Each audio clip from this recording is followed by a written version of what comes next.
Now, the last session is on the role of private sector, the challenges and opportunities that exist in managing safety and security of India. In 2019, two refineries of Saudi Aramco came under drone attacks which snipped 5% of the world's oil supply temporarily. It's not unimaginable that private assets of strategic importance cannot come under attack in future wars.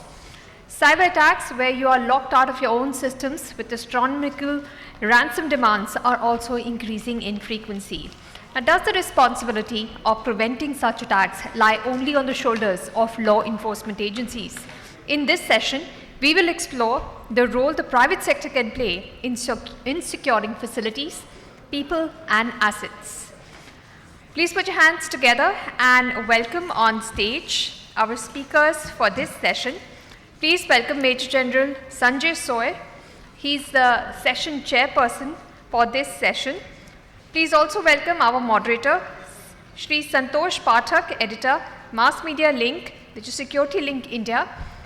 And please welcome our speakers for this session, Shri Harvinder Singh, CPP Chairman, ASIS International, New Delhi Chapter, Colonel Ashok Kumar Singh, Head Training and Development, AP Securitas Private Limited, Shri Amit Saxena, Head Pre-Sales, Infenu Labs Private Limited, and Ms. Garima Goswami, Co-founder and CEO of Drit Security International. A big round of applause for our speakers, and we look forward to hearing them.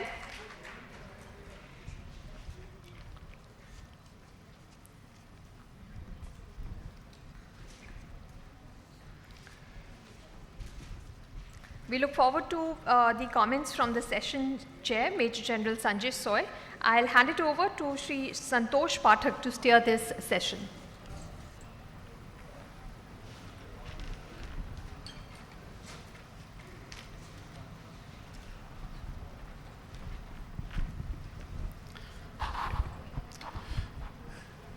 In fact, a big challenge for our panel. Just before lunch and last discussion. But I think the topic is very, very interesting, and thank you ASSOCHAM for invite, and thanks for the distinguished panel. Before we go further, I'd like them to introduce themselves briefly, very briefly in say 30 seconds or 1 minute. Sir, you have been already known to the account. So, Harvinder, yeah. Hello. I am Santosh Pathak, publisher and editor of Security Link India magazine and e-portal. Thank you. Hello everyone, Harvinder Singh, chapter chairman, ASS New Delhi chapter. And it's an honor to be part of this wonderful gathering and part of this panel. Thank you everyone. Thank you everyone. My name is Amit Saxena. I am head of pre-sales and defense businesses for Infenu Labs. Looking forward to the session. Hello everyone, I am Garima Goswami, co-founder and CEO of Drit Security International Private Limited.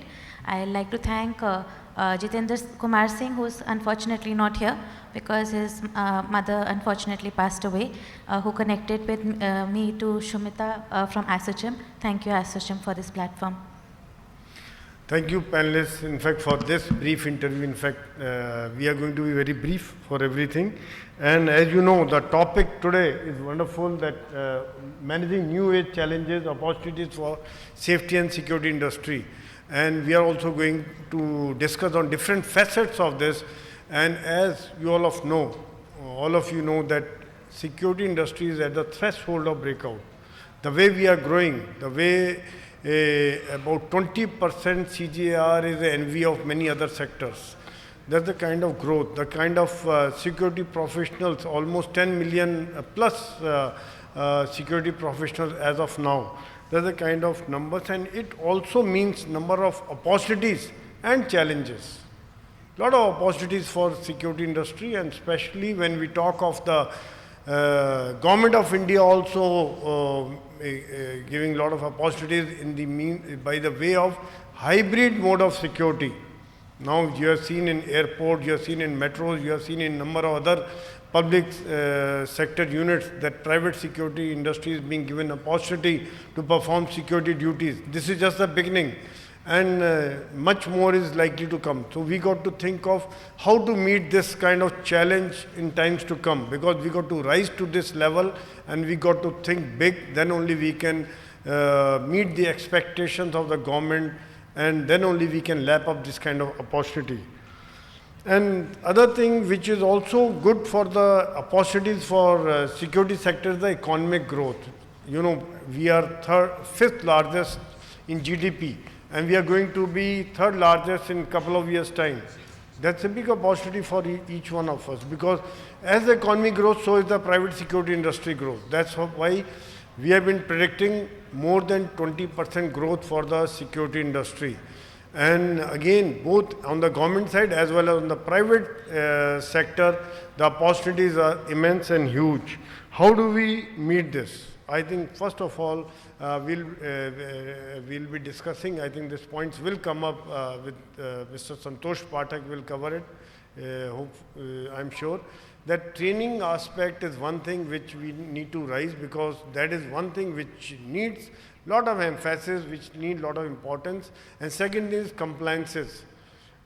Most of you, in fact, especially from the security professionals, you know it, that at present with the MNCs and big companies do not want any lack of compliance on the part of security agencies, whosoever is providing the security guards or security professionals. They want 100% compliances. So it is high time that we all go in for the compliances and also focus on the training. Then only we can compete at the domestic as well as the global level. Next thing which comes is the we got to remain with time. Whether it is we have discussed in the earlier panels also the AI or robotics or technology, that has to be part of the security peripheral and part of the security apparatus. Otherwise, we will be out of race. You don't make use of latest technology in any field, whether it's communication or CCTV or AI or face recognition. These have been discussed earlier, enough discussion has been done. However, at times people say that means loss of opportunities or loss of jobs for security professionals. No, that's not the case. It only means better service delivery by the security professionals. And other thing I wanted to highlight is we need to develop the security culture. Everybody need to be aware of the importance of the security, because we are the protectors, we are the first responders, and we are the protectors of the profit for the corporate sector. We protect their profit. We don't save losses, we protect profit, because everything saved means increase in profits. And since Garima is there, we should not forget the role of women security professionals in the industry, and a lot of ladies are also present today. Because we cannot leave 50% of the population, that also need to be taken care of. And number of women security professionals is growing with every passing day. There is a need to have them also as part of the security setup. And I think I'll not drag it further. Only thing I would say that we need to keep up with time, we need to keep developing, and we need to imbibe the latest technology. Then only we can remain in race. Thank you. And now I'll hand over to Mr. Santosh for the panel discussion. Thank you. Thank you, sir. You have set the perspective. I'll just start the questions. This is for Colonel A.K. Singh. So, how can private security industry contribute to evolving a national security culture? 2 minutes. Actually, we all had decided not to bite into your lunch time, yet some people have forced another 2 minutes. Anyway, national security culture. It's a very, very wide subject. And I don't think in 2 minutes I can do any justice to this, frankly speaking. However, just a definition part of it. It's a state or a condition where our most cherished values, beliefs, and the democratic way of life, our institutions of governance, the nation and people feel protected and enhanced. That's the actual definition or even more, you can add as your perception grows. National security culture is a very dynamic and very evolving field. We in India must realize where we stand as far as this particular aspect is concerned. It's a very tough task, very complex, and ridden with the major barriers. I repeat, ridden with major barriers. The next question comes, what is the national interest? It has got 5 major dimensions: geopolitical, economic, military, socio-cultural, and science and technology. If you put a small little matrix of national security paradigm, you will find in a rectangle, all 4 corners, you will find science and technology. And in the middle, you'll find goals, you'll find national interest and national strengths. And the rest of the space you'll find is the social, cultural, military, economical, and geopolitical scene. Of all the things somebody may ask, what's the need of a national security culture?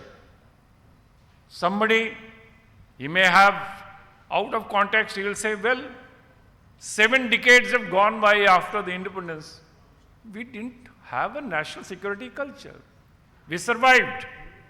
Well, you survived. How you survived? You fought 5 wars, 1948, 1965, 1962, 1971, and 1999. Those are external aggressions. And internally, the kind of internal security strifes you have faced, I don't have to count those because I'll be pointing fingers at some places. So, ladies and gentlemen, there is going to be a time where we will have to think about this. And the real example in front of you is Israel, a tiny country, encircled by 5 odd countries, yet is a force to reckon with. Why? They have a national security culture. They have the military conscription, which instills with them some kind of, behavior, attitude, which shows and which gives the prerequisites of they being an element, part and partial of that country. That's how they are surviving. Another 1 minute. So how do you create this national security culture? I'd just like to sum it up in few bullet points. Create awareness, create government legal frameworks, collaboration. It has been talked of at a very, very wide spectrum by those keynote speakers. Community engagement, resilience and preparedness. The list goes on. I would not like to further dwell on it because my time is finished. Yet, I leave this thought in your minds because it's very, very important topic. As you grow in your size, in your status, in geopolitical arena, you're going to be targeted. You'll be targeted in all those domains where you think you can make a dent, where you stand tall. So it is a need of the day, it is call of the day, and it's idea of the day. Thank you. Thank you, sir. Very precise and concise. Now I ask Amit, how does corporate intelligence help businesses manage risk and security? And how does it contribute to Homeland security? So I am going to answer this from a very high level perspective. Certainly. I've spent time with a lot of, big name MNCs, homegrown Indian companies, where we realized that for any emerging technology, one point of entry for the public sector, where say local law enforcement or even at a central level, three-letter agencies and such, how they understand or how they come into the aspect of where these technologies exist or they can be made use of, is from how they are adopted in the private sector, primarily.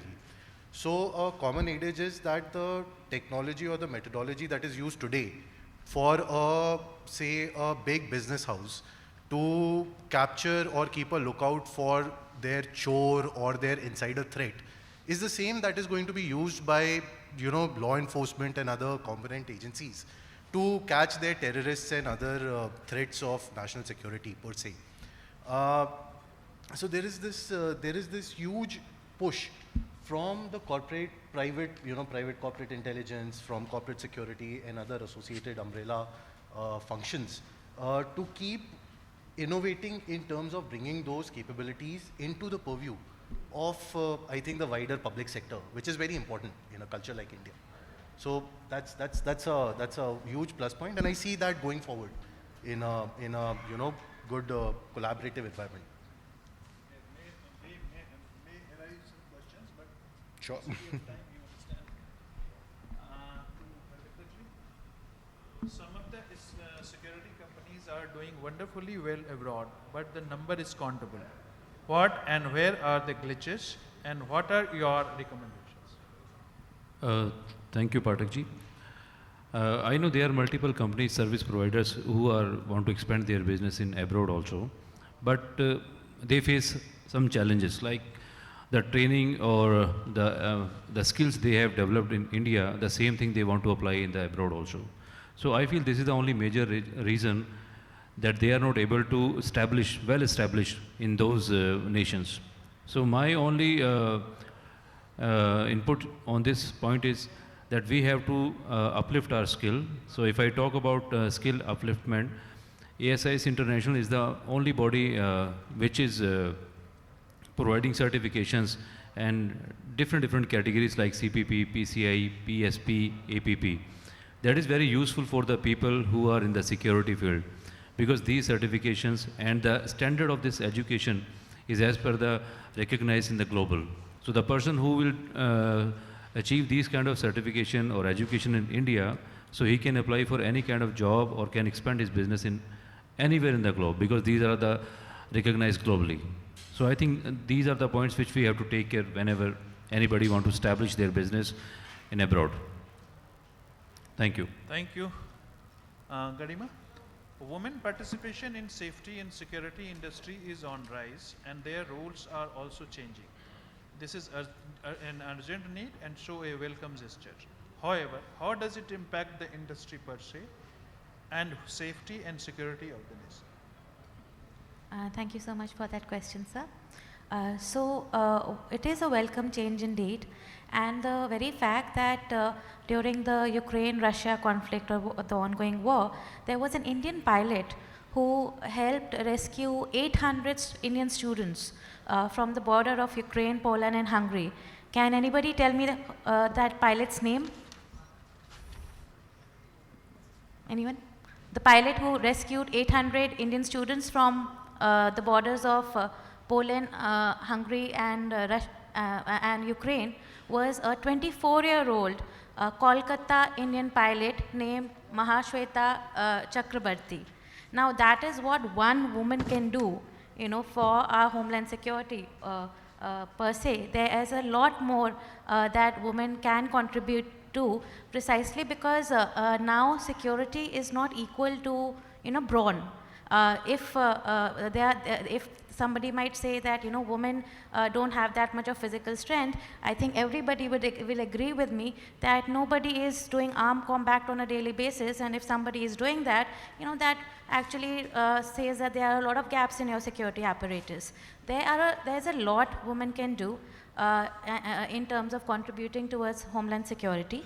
Now it includes strength in numbers. So if you look at the numbers of police public ratio, in India, it stands at 152.8 as of March 2023. Now, the recommended police public ratio per lakh population is 222 to 300, right? So we are lagging behind. Women can add strength in numbers, that is one. We come up with some same skill set like men.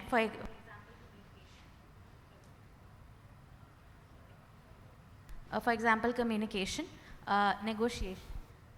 Which can be helpful. Sorry, I can take that.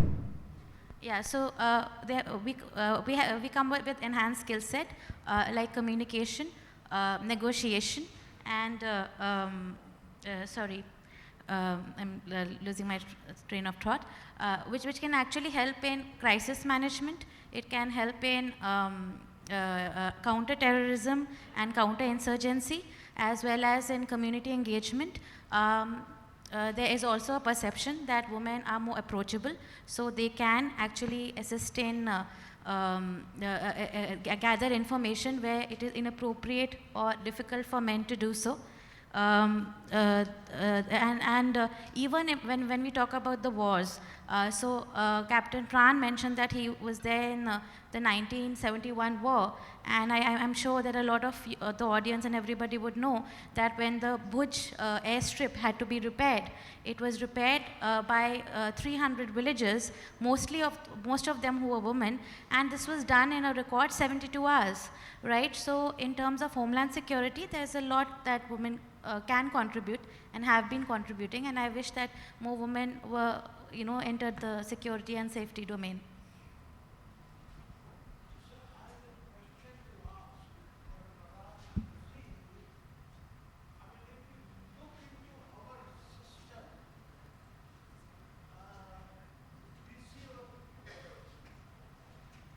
Sir,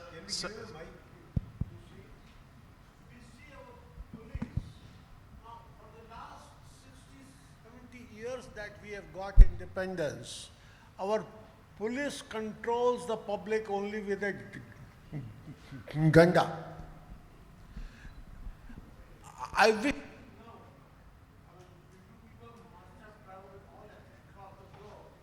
where in the world police controls the mob with a simple ganda in hand. Now, and also if we see that our police force, with all the due regards to them, we see that, according to my values, they need to be more healthy and they should have less weight than what they have. Okay? You see, so unless we look into these aspects, I think the common man is not served properly. You see, yeah, thank you. Absolutely right, sir. In fact, very well brought out number of issues which you have highlighted, and that's why probably government is going for hybrid mode of security, and police modernization is also there. There's a complete cell of police modernization with Ministry of Home Affairs, and things are on. It is taking some time, but yes, people are sensitized and people are aware of the gravity of the situation. Things are gradually changing. Sir, I hope it is taken care of it by your plan. Yes, sir. Yes, sir. Nick. so we have done a round, but in paucity of time, we are not going to repeat the round. So I would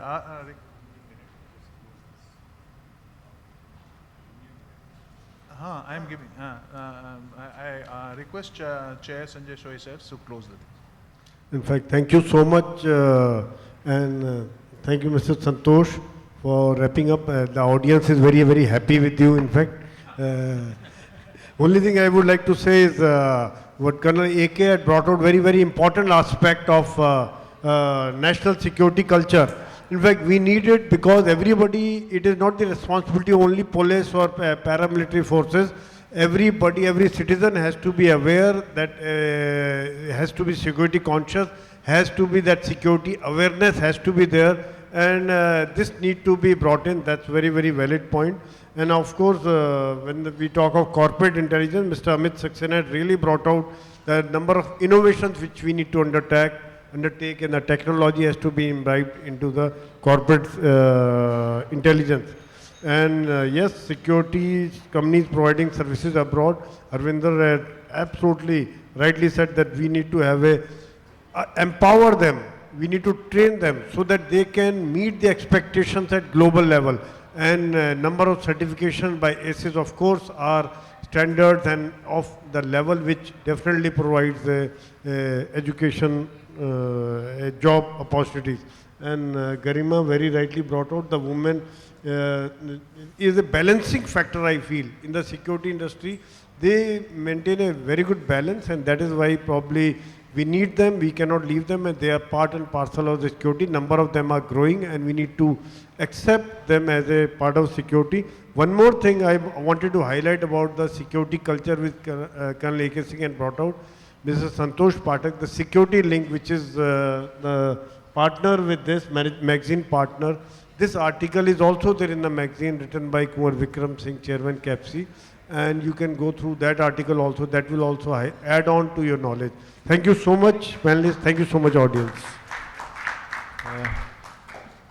Just to conclude the entire event, I wholeheartedly, the co-chair of the SHM, thank each and every one of you for being here, being very patient, showing your resilience. I don't know how far the corporate security is resilient, but your resilience definitely is visible. Thank you.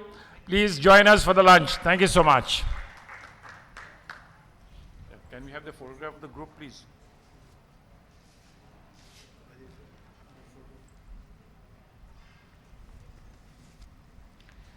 Please give a round of applause to our speakers.